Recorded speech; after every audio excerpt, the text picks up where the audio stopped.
Everything around us is made of matter. Matter is anything that takes up space and has weight.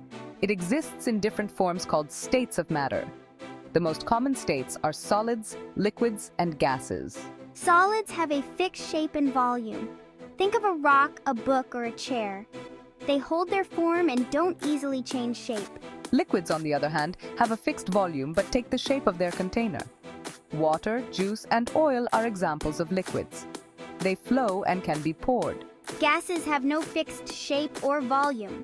They expand to fill any container they are in. The air we breathe is a mixture of gases like nitrogen and oxygen. We can't see them, but we know they're there. These different states of matter are all around us, and understanding them helps us understand how the world works. Water is often called the universal solvent because it can dissolve many substances. But how does it work?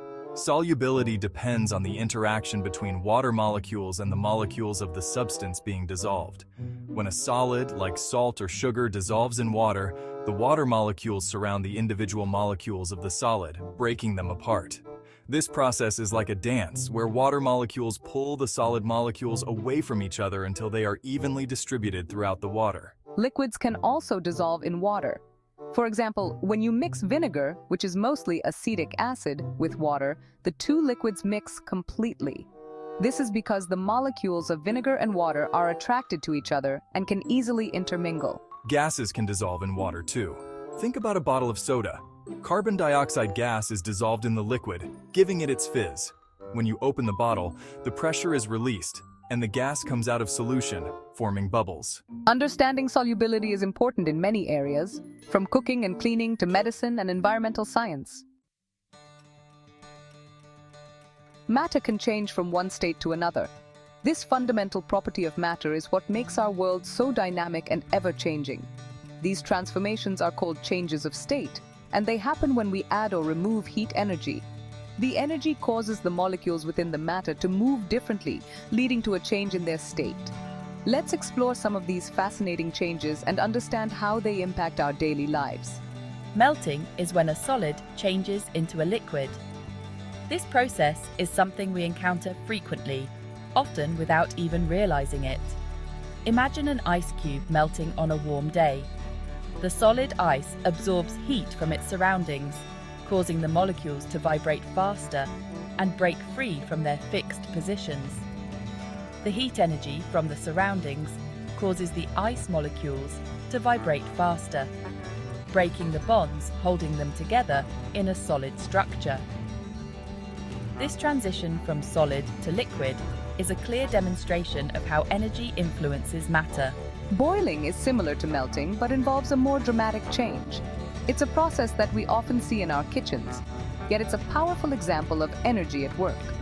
When a liquid is heated to its boiling point, the molecules gain enough energy to escape from the liquid phase and become a gas. This is why we see steam rising from a pot of boiling water. Think of a pot of water boiling on the stove. The heat energy causes the water molecules to move rapidly, eventually breaking free from the liquid and turning into steam. Condensation is the opposite of boiling. It's a process that we can observe in nature and in our everyday lives. It happens when a gas cools down and changes into a liquid.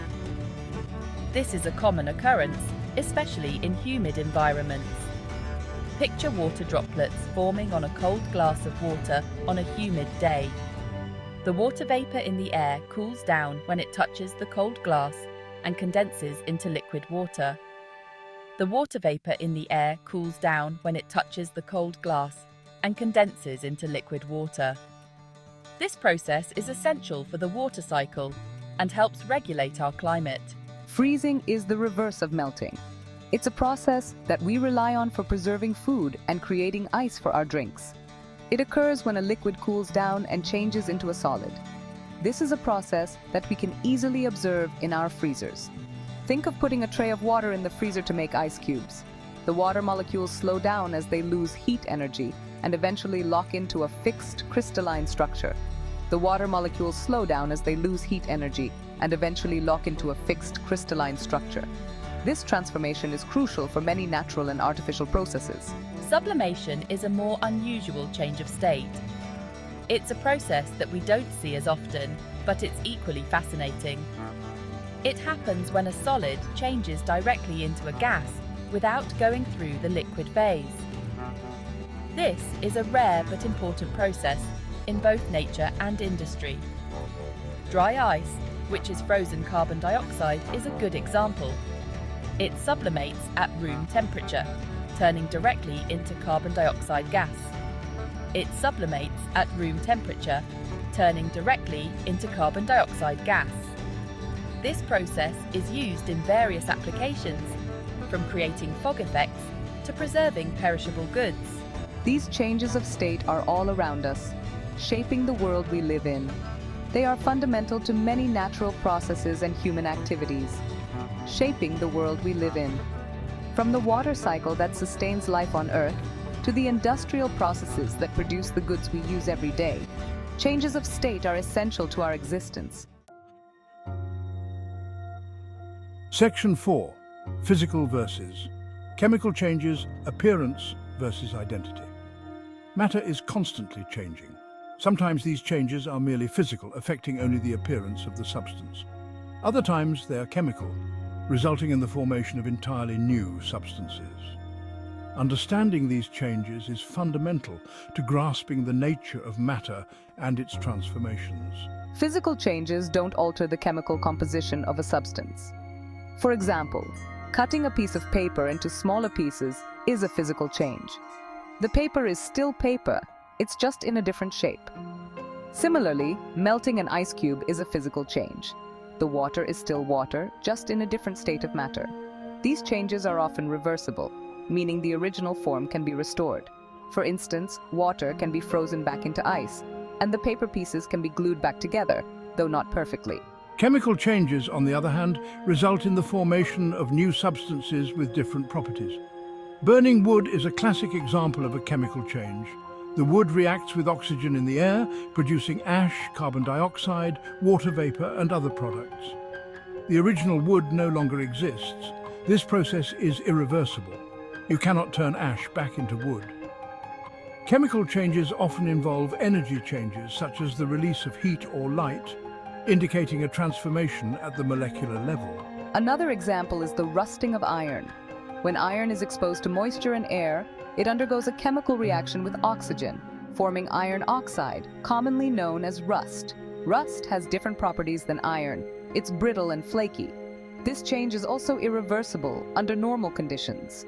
The process of rusting can weaken structures and is a significant concern in construction and engineering, highlighting the importance of understanding chemical changes. Understanding the difference between physical and chemical changes is crucial in many fields, from chemistry and materials science to cooking and everyday life.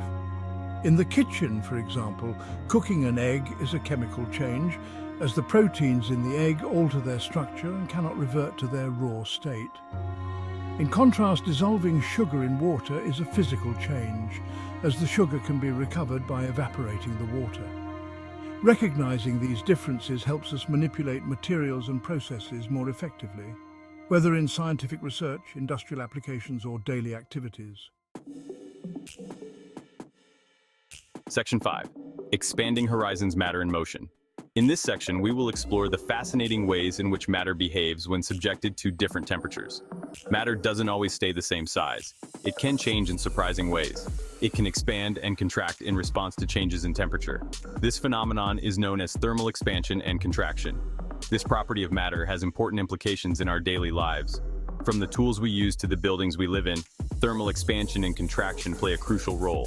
When you heat a substance, its particles move faster and spread further apart, causing the substance to expand. This is because the added energy makes the particles vibrate more vigorously. This is why bridges and railroad tracks have expansion joints built into them. These joints are essential for maintaining the integrity of the structures.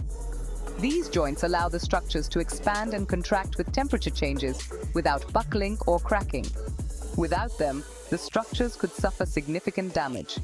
Conversely, when you cool a substance, its particles slow down and move closer together, causing the substance to contract. This reduction in energy makes the particles less active. This is why it's important to use oven mitts when taking a hot dish out of the oven. The mitts protect your hands from the heat. The heat from the dish can cause the metal of your oven mitt to expand, making it fit more snugly around your hand. This is a practical example of thermal expansion in action. The expansion and contraction of liquids are also important. They are fundamental to many devices we use daily. For example, thermometers work based on the principle that liquids expand when heated and contract when cooled. This principle allows us to measure temperature accurately. As the temperature rises, the liquid in the thermometer expands and rises up the narrow tube, indicating the temperature. This simple yet effective mechanism is used in various types of thermometers. Understanding how matter expands and contracts is essential for designing safe and reliable structures and devices. Engineers and scientists must consider these properties to ensure the longevity and safety of their designs. Section 6. The significance of states of matter. A universe of understanding. From the air we breathe to the ground we walk on, states of matter are fundamental to our existence. Understanding how matter behaves in its different states is crucial for comprehending the world around us. This knowledge is essential in countless fields, from medicine and engineering to cooking and art. It allows us to develop new technologies, solve complex problems, and appreciate the beauty and complexity of the natural world. Whether we're exploring the vastness of space or the intricacies of the human body, the principles of states of matter are always at play. By continuing to study and explore this fascinating subject, we can unlock new discoveries and shape a better future for ourselves and generations to come.